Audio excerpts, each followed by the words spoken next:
I'm 87.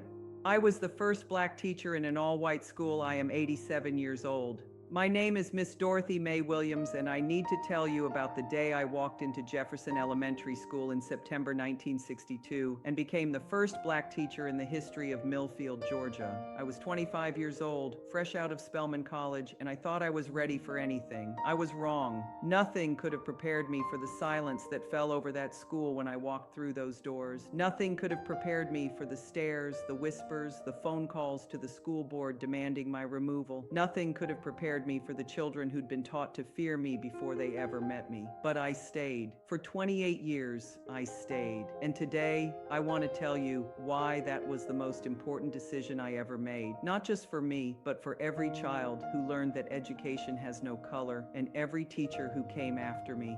I was born in 1937 in rural Georgia, where separate meant unequal in every way that mattered. The black school in our county was a one-room building with no heat, no library, and textbooks that were falling apart. Hand-me-downs from the white school when they got tired of them. But my mama, who had only a 6th grade education herself, used to tell me, "Dorothy Mae, education is the one thing they can't take away from you once you get it. No matter what they do to you, what they call you, how they treat you, what's in your mind is yours forever." I believed her. I believed in the power of education so deeply that I walked 15 miles round trip to attend the only high school for black students in 3 counties. I studied by candlelight because we didn't have electricity. I wrote my homework on brown paper bags when we couldn't afford notebooks. When I graduated as valedictorian of my class, I had one dream: to become a teacher. Not because it was one of the few professions open to black women, though it was, but because I wanted to give other children what my mama had given me: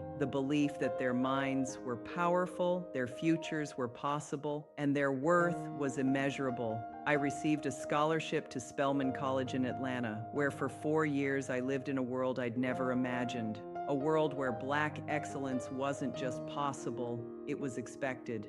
Where black professors taught black students that they could be anything, do anything, achieve anything.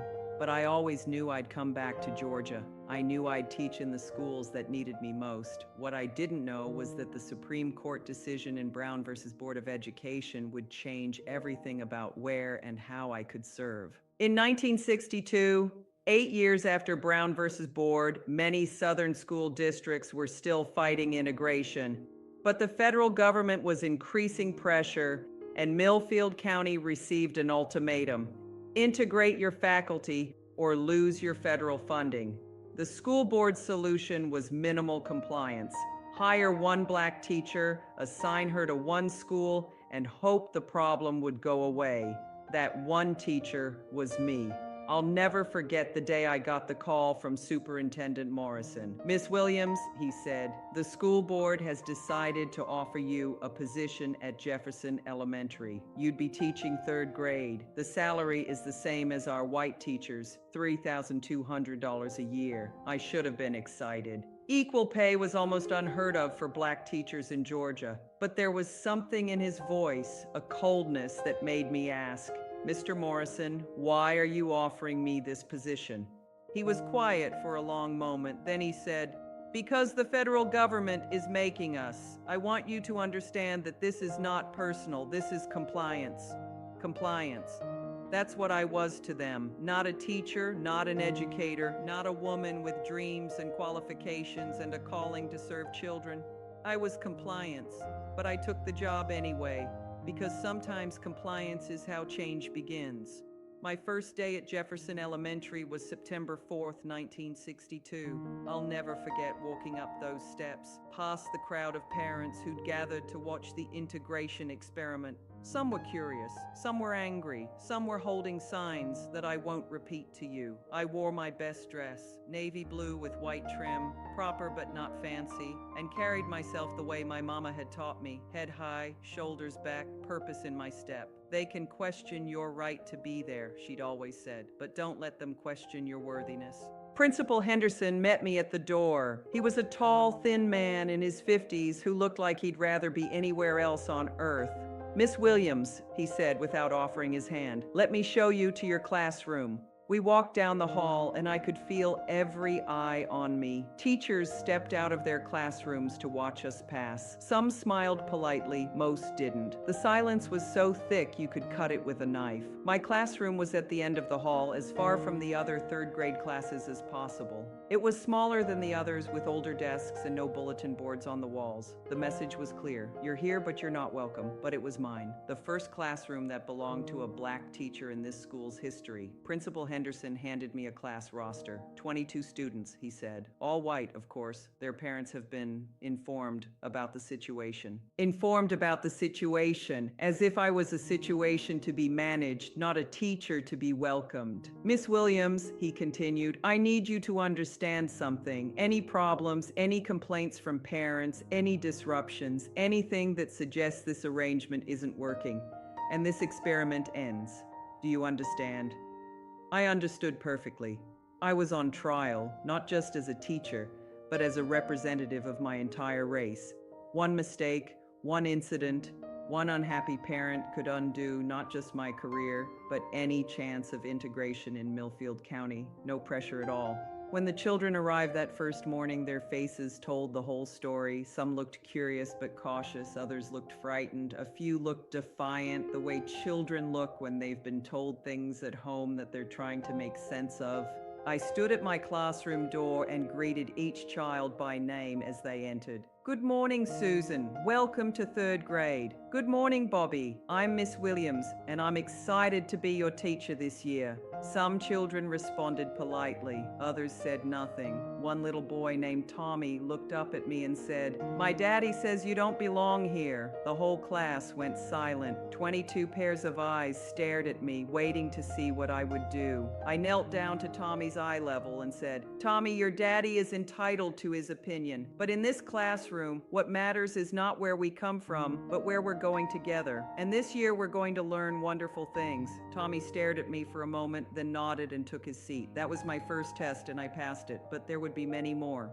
The first few weeks were the hardest. Parents would drop by to observe my teaching, standing in the back of the classroom with their arms crossed, looking for any excuse to complain. Some children were withdrawn, afraid to participate because their parents had warned them not to get too close to me. Others acted out, testing my authority and my patience, but slowly, very slowly, things began to change. It started with the children who loved to learn, who couldn't help but get excited when we read a good story or solved a challenging math problem. Education, real education, has a way of breaking down barriers because when a child's mind is engaged, everything else fades away. I remember the day that changed everything. We were studying the solar system, and I'd brought in a model that I'd made myself. 9 planets hanging from coat hangers, painted different colors, orbiting around a yellow sun. The children were fascinated. A little girl named Sarah raised her hand and said, Miss Williams, how far away is the moon really? I explained it in terms they could understand. If Earth was the size of a marble, the moon would be the size of a peppercorn about 30 inches away. Their eyes got wide with wonder.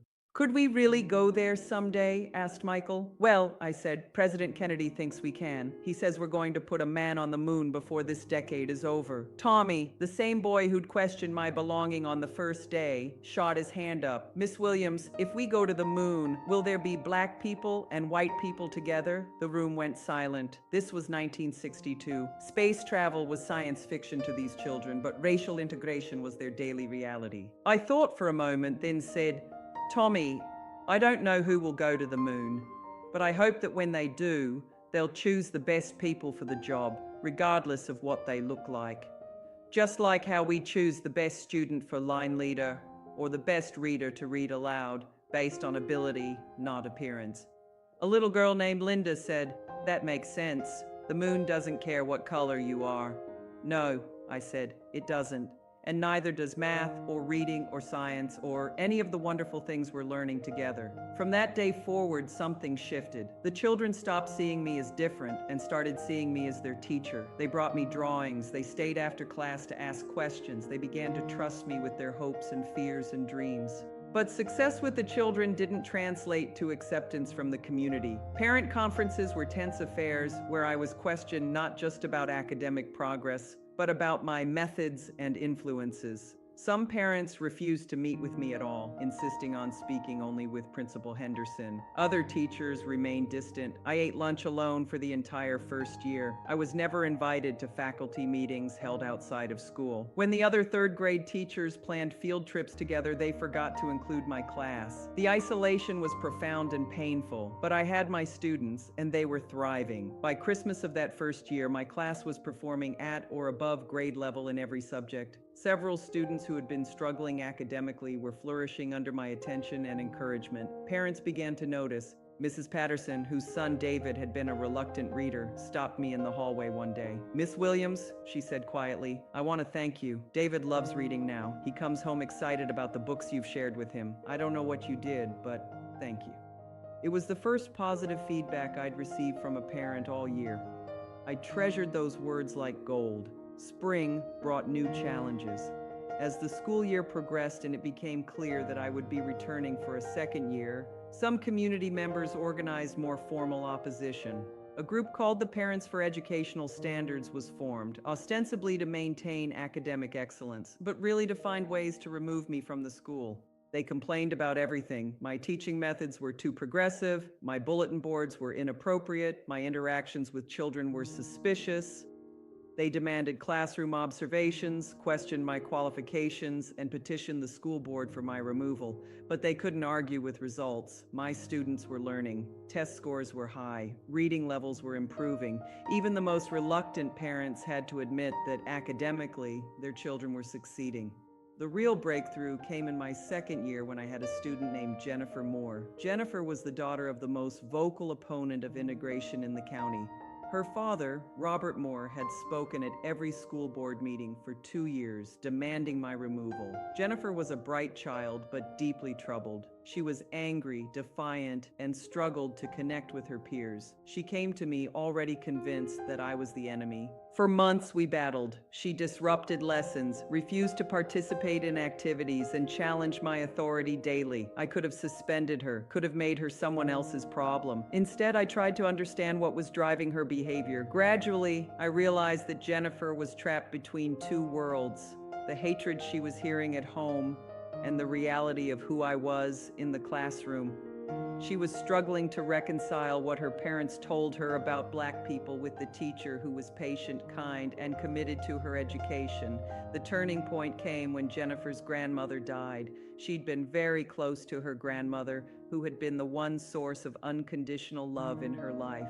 Jennifer came to school the day after the funeral, angry and hurting and lashing out at everyone. She said something cruel to a classmate, and I asked her to stay after class. Instead of punishing her, I sat with her and let her cry. I held her hand and told her about losing my own grandmother, about how grief can make us angry, and how anger can make us hurt the people around us. "Miss Williams," she sobbed, "my daddy says you don't care about white children, that you only care about your own kind. But you do care about me, don't you?" I looked at this wounded child and said, "Jennifer, you are my student. That makes you my responsibility and my joy. When you hurt, I hurt. When you succeed, I celebrate. That's what teachers do for all their children, regardless of color." From that day forward, Jennifer became one of my most dedicated students. She worked hard, helped her classmates, and became a leader in our classroom community. But the real change came 3 months later when Robert Moore requested a meeting with me. I expected another confrontation, another demand for my removal. Instead, he sat across from me and said, "Miss Williams, I owe you an apology. Jennifer talks about you constantly. Miss Williams this, Miss Williams that. She loves school for the first time in her life. She's reading above grade level, her confidence is growing, and she comes home excited about learning." He paused, clearly struggling with his words. "I've been wrong about you. I've been wrong about integration. I've been wrong about a lot of things. I may not like change, but I can't argue with what you've done for my daughter." It wasn't a complete transformation. Robert Moore didn't suddenly become a civil rights activist, but he stopped speaking against me at school board meetings. He began to advocate for educational quality over racial opposition. It was a small step, but it was progress. By my third year, the atmosphere at Jefferson Elementary had shifted noticeably. New teachers were hired who were more welcoming. Parents who had been hostile began to treat me with professional respect. I was finally invited to faculty planning meetings and social gatherings. But more importantly, I was seeing the children change, not just academically, but socially. White children who had never interacted with black people outside of stereotypes were learning that I was just a person who cared about their education. They were carrying that lesson home and challenging the prejudices of their families. One of my proudest moments came in my 5th year when former student Sarah, now in 8th grade, wrote me a letter. She said, "Miss Williams, I wanted to thank you for teaching me that people are people, regardless of color. I'm the only student in my class who thinks integration is a good idea, and it's because I remember you. I remember how you made me feel smart and capable and loved. I hope someday I can be a teacher like you." That letter reminded me why I had chosen this path, not just to teach reading and math and science, but to teach children to see beyond the limitations that society tried to place on their minds and hearts. Over my 28-year career at Jefferson Elementary, I watched the school transform. By the time I retired in 1990, the faculty was integrated, the student body was integrated, and the idea of a black teacher was no longer remarkable. I taught over 800 children during those years. Some went on to become teachers themselves. Some became doctors, lawyers, engineers. Some became parents who raised their children without the prejudices they had inherited. But the most important lesson I taught wasn't found in any textbook. It was that education is the great equalizer, that learning has no color, and that when we focus on developing minds instead of judging appearances, everyone benefits. Looking back now at 87, I'm proud of what we accomplished at Jefferson Elementary, but I'm also aware of how much work remains to be done.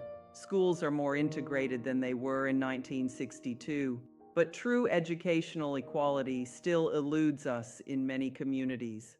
The challenges facing teachers today are different but no less daunting. Instead of overt racial hostility, we have more subtle forms of discrimination. Instead of legally segregated schools, we have economic segregation that creates the same unequal outcomes. But I believe in the power of education to transform lives and communities. I've seen it happen. I've been part of making it happen. To the teachers reading this who are fighting for equity and excellence in their schools, remember that change is slow, but it is possible. Every child you reach, every mind you open, every prejudice you challenge creates ripples that extend far beyond your classroom. To the young people who are pursuing education despite obstacles, remember that learning is power, and power shared is power multiplied. The knowledge you gain and the wisdom you develop are gifts not just to yourself, but to everyone whose lives you'll touch, and to everyone else. Remember that education is not just about individual achievement. It's about building a society where every child has the opportunity to develop their full potential, regardless of their background or circumstances. I walked into Jefferson Elementary in 1962 not as a symbol or a token, but as a teacher who believed in the transformative power of education. 28 years later, I left knowing that belief had been justified. The children I taught learned more than reading, writing, and arithmetic. They learned that ability has no color, that excellence has no race, and that when we focus on what unites us rather than what divides us, we can achieve things we never thought possible. That's the lesson that matters most. That's the legacy I'm proudest of.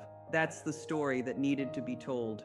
At 87, I'm still teaching, just in different ways. Still believing that education can change the world, one mind, one heart, one classroom at a time. Thank you for listening to an old teacher's story. Now go out there and create some change of your own.